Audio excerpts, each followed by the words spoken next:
ಸಿಂಹರಾಶಿ, ನಿಮ್ಮ ಸಣ್ಣ ಪುಟ್ಟ ಕೆಲಸಗಳಿಗೂ ಕೂಡ ಬೇರೆಯವರನ್ನ ಅವಲಂಬಿಸ್ತೀರಿ. ಇದು ಅಷ್ಟು ಒಳ್ಳೆಯದಲ್ಲ ಅಂತ ಹೇಳಬೇಕು. ಸಾಂಸಾರಿಕವಾಗಿ, ಕೌಟುಂಬಿಕವಾಗಿ ಗಂಡ ಹೆಂಡತಿಯರ ಮಧ್ಯದಲ್ಲಿ ತುಂಬ ಹೊಂದಾಣಿಕೆ ಅಂತಕ್ಕಂಥದ್ದು ಬೇಕು. ಇಲ್ಲ ಅಂತಾದರೆ ಸಣ್ಣ ಪುಟ್ಟ ವಿಚಾರಗಳೇ ದೊಡ್ಡದಾಗಿ ಗಲಾಟೆ ಆಗಿ ಇನ್ಯಾವುದೋ ಕೆಟ್ಟ ನಿರ್ಧಾರಗಳನ್ನು ಮಾಡ್ತಕ್ಕಂತಹ ಸಂದರ್ಭಗಳು ಒದಗಿ ಬರಬಹುದು ಅನ್ನುವಂಥದ್ದು ಸೂಚ್ಯವಾದಂಥದ್ದು.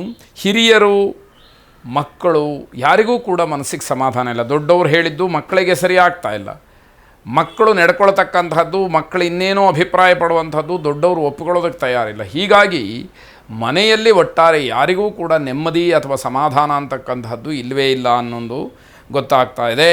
ಅಕ್ಕಪಕ್ಕದವರ ಜೊತೆಯಲ್ಲೂ ಕೂಡ ಜಗಳ ಮಾಡ್ತಕ್ಕಂತಹ ಸಾಧ್ಯತೆಗಳು ಹೆಚ್ಚಾಗಿದೆ. ಕಾರ್ಯಕ್ಷೇತ್ರದಲ್ಲಿ ಹೊಸ ಹೊಸ ಪ್ರಯೋಗಗಳನ್ನು ಮಾಡೋದಕ್ಕೆ ಹೋಗಿ ನಷ್ಟ ಅಥವಾ ಹಿನ್ನಡೆಯನ್ನು ಅನುಭವಿಸ್ತೀರಿ.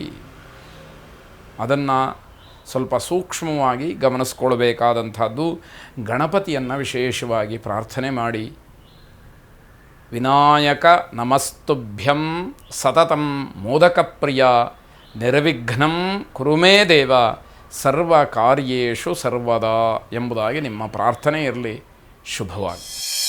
ಕನ್ಯಾ ರಾಶಿ, ಹುಟ್ಟುಹಬ್ಬವನ್ನು ಆಚರಣೆ ಮಾಡ್ಕೊಳ್ತಕ್ಕಂಥವ್ರು ಬಹಳ ಸರಳವಾಗಿ ಮಾಡ್ಕೊಳ್ಳಿ ಎನ್ನುವಂಥದ್ದು. ಯಾವುದೋ ಸುಖ, ಸಂತೋಷ, ಸಂಭ್ರಮದಲ್ಲಿ ಇರತಕ್ಕಂಥವರಿಗೆ ತತ್ಕ್ಷಣದಲ್ಲಿ ಯಾವುದೋ ಒಂದು ಆಘಾತವಾಗ್ತಕ್ಕಂತಹ ವಾರ್ತೆ ಮನಸ್ಸಿಗೆ ತುಂಬ ನೋವನ್ನು ಉಂಟು ಮಾಡಬಹುದು.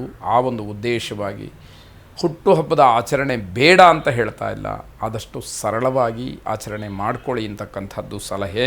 ವಿದ್ಯಾರ್ಥಿಗಳು ತಮ್ಮ ಆರೋಗ್ಯದಲ್ಲಿ ವ್ಯತ್ಯಾಸವನ್ನು ಕಂಡು ಬೇಸರ ಪಡ್ತೀರಿ. ಓದುವಂತಹ ಸಮಯದಲ್ಲಿ ಹೀಗಾಯ್ತಲ್ಲ ಅಂತ ಹೇಳಿ ಬಹಳ ನೋವಾಗುವಂಥದ್ದು. ಇಡೀ ವರ್ಷದ ಎಲ್ಲ ಕೆಲಸಗಳ ಯೋಜನೆಯನ್ನು, ಒಂದು ರೂಪುರೇಷೆಯನ್ನು ಈ ದಿವಸ ಮಾಡ್ತಕ್ಕಂಥದ್ದಾಗುತ್ತೆ. ಅದನ್ನು ಮಾಡುವಂಥದ್ದು ಒಳ್ಳೆಯದೂ ಕೂಡ ಅನ್ನುವಂಥದ್ದು.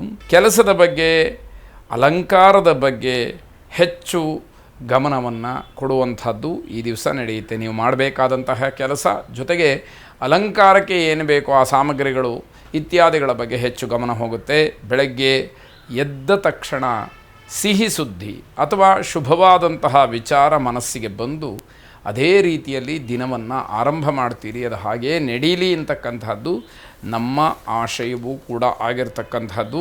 ಕುಲದೇವತಾ ಪ್ರಾರ್ಥನೆಯನ್ನು ಮಾಡಿ, ವಿಶೇಷವಾಗಿ ಕುಲದೇವತಾ ಅನುಗ್ರಹವಾಗಲಿ. ಶುಭವಾಗಿ. ತುಲಾರಾಶಿ, ನಿಮಗಿಂತ ಕಿರಿಯರು ವಯಸ್ಸಿನಲ್ಲಿ, ಅನುಭವದಲ್ಲಿ ದೊಡ್ಡ ಪದವಿಯನ್ನು ಪಡೆಯುವಲ್ಲಿ ಯಶಸ್ವಿಗಳಾಗ್ತಾರೆ. ಸ್ವಾಭಾವಿಕವಾಗಿ ಮನಸ್ಸಿಗೆ ಏನೋ ಒಂದು ರೀತಿಯಲ್ಲಿ ಹಿಂಸೆ ಆಗುತ್ತೆ. ಇದನ್ನು ಕೆಲವರು ಹೊಟ್ಟೆ ಕಿಚ್ಚಾಗಿ ತಗೊಳ್ಬೋದು, ಮತ್ತು ಕೆಲವರಿಗೆ ಏನೋ ಒಂದು ರೀತಿಯ ಅಸಮಾಧಾನ ಅನ್ನುವಂಥದ್ದು ಆಗೋದಕ್ಕೆ ಅವಕಾಶವಾಗುತ್ತೆ. ಹಳೆಯ ವಿಚಾರಗಳು ಮುನ್ನೆಲೆಗೆ ಬರ್ತಕ್ಕಂತಹ ಸಾಧ್ಯತೆ ಇದೆ. ನಿಮ್ಮ ಸ್ವಭಾವದಿಂದಲೇ ಸ್ಪರ್ಧಾತ್ಮಕವಾದಂತಹ ಜೀವನದಲ್ಲಿ ಹಿನ್ನಡೆಯಾಗ್ತಕ್ಕಂತಹ ಸಾಧ್ಯತೆ ಇದೆ. ನಿಮ್ಮ ಅಸಮಾಧಾನಕ್ಕೆ ಇದು ಕಾರಣ ಅಂತ ಹೇಳಬೇಕಾದಂಥದ್ದು. ಸಹೋದ್ಯೋಗಿಗಳಿಗೆ ಶುಭವಾದಂತಹ ವಾರ್ತೆ. ವಿದ್ಯಾರ್ಥಿಗಳಿಗೆ ಏಕಾಗ್ರತೆಯ ಕೊರತೆ ಅಲ್ಲಿ ಕಾಣುವಂಥದ್ದು. ಗುರು ದಕ್ಷಿಣಾಮೂರ್ತಿಯನ್ನು ವಿಶೇಷವಾಗಿ ಪ್ರಾರ್ಥನೆ ಮಾಡಿ.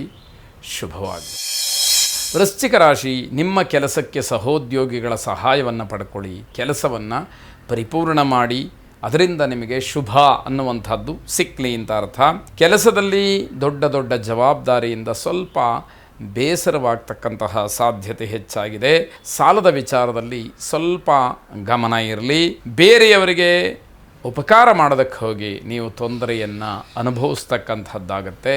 ಹಾಗಾಗಿ ಬೇರೆಯವರಿಗೆ ಉಪಕಾರ ಮಾಡೋದು ತಪ್ಪು ಅಂತಲ್ಲ, ಆದರೆ ಅವರ ಯೋಗ್ಯತೆ, ಅವರಿಗಿರತಕ್ಕಂತಹ ಅಗತ್ಯತೆ, ಆ ವ್ಯಕ್ತಿಯ ಗುಣ, ವ್ಯಕ್ತಿಯ ಚಾರಿತ್ರ್ಯ, ಹಿನ್ನೆಲೆ ಇವೆಲ್ಲವನ್ನು ಗಮನಿಸಿ ನೀವು ಸಹಾಯ ಮಾಡಿದರೆ ಅದು ಯೋಗ್ಯವಾದಂಥದ್ದಾಗತ್ತೆ ಅನ್ನುವಂಥದ್ದು. ಇದು ಬೇರೆಯವರಿಗೆ ಉಪಕಾರ ಮಾಡುವಂಥದ್ದು ನಿಮಗೆ ಯಾವುದೇ ರೀತಿಯ ಲಾಭ ಅಲ್ಲದೇ ಇದ್ದರೂ ನಿಮಗೆ ತೊಂದರೆ ಅಂತಕ್ಕಂಥದ್ದು ಖಂಡಿತವಾಗಿ ಆಗಬಾರ್ದು. ಸುಲಭವಾಗಿ ಸಾಲ ಅಂತಕ್ಕಂತಹದ್ದು ಸಿಕ್ಕಬಹುದು, ಆದರೆ ನೀವು ಅದನ್ನು ಮುಂದೆ ತೊಂದರೆಗೆ ಆಹ್ವಾನ ಮಾಡಿದ ಹಾಗಾಗುತ್ತೆ. ಆದ್ದರಿಂದ ಸಾಲದ ವಿಚಾರದಲ್ಲಿ ಯಾವ ನಿರ್ಧಾರವನ್ನು ಕೂಡ ಇವತ್ತು ಮಾಡಬೇಡಿ ಅನ್ನುವಂಥದ್ದು. ಋಣಮೋಚನ ಅಂಗಾರಕ ಸ್ತೋತ್ರವನ್ನು ಶ್ರವಣ ಮಾಡಿ ಅಥವಾ ಪಠನೆ ಮಾಡಿ. ಇರತಕ್ಕಂತಹ ಸಾಲದ ವಿಚಾರದಲ್ಲಿ ನಿಮಗೆ ಇರುವ ಗೊಂದಲಗಳಾಗಲಿ ಅಥವಾ ಆ ಸಾಲದ ವಿಷಯವಾಗಲಿ ಒಂದಷ್ಟು ನಿಮ್ಮಿಂದ ದೂರವಾಗಲಿ ಅನ್ನುವಂಥದ್ದು ಶುಭವಾಗಲಿ.